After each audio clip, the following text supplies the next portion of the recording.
Reading Crime and Punishment by Dostoevsky is like stepping into the mind of someone wrestling with the darkest corners of human nature. It's not just a story about a crime, it's a story about guilt, conscience, and the search for redemption. And once you get pulled into Raskolnikov's world, you can't help but feel every ounce of his torment. The main character, Raskolnikov, is a poor student living in St. Petersburg. He's brilliant, but he's also deeply conflicted. He convinces himself that some people are extraordinary, above the moral rules that govern everyone else. If these extraordinary people break the law for a greater purpose, it's justified. With this twisted reasoning, he decides to kill a pawnbroker he sees as cruel and useless to society. He carries out the murder, and at first it seems like he's going to get away with it. But the real punishment isn't the law, it's his own mind. The guilt eats away at him, haunting him day and night. He becomes paranoid, feverish, and consumed by fear. What Dostoevsky does so brilliantly is show how crime creates an invisible prison long before any physical one. Raskolnikov thought he could escape morality, but morality lives inside him, inescapable.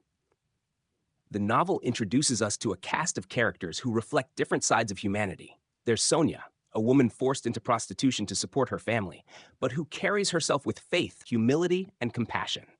She becomes a mirror for Raskolnikov, where he's prideful and tormented.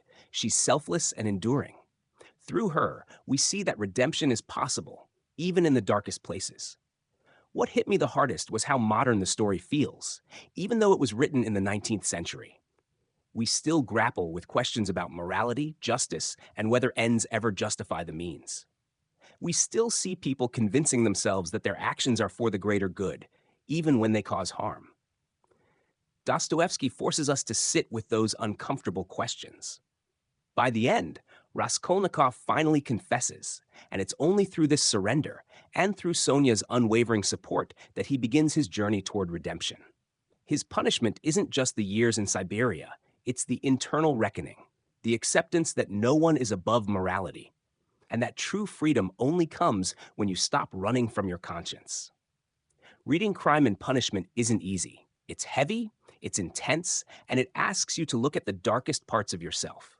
But it's also one of the most powerful explorations of guilt and redemption ever written. And it leaves you with a haunting reminder. The real prison isn't made of walls. It's made of the secrets we keep and the guilt we carry.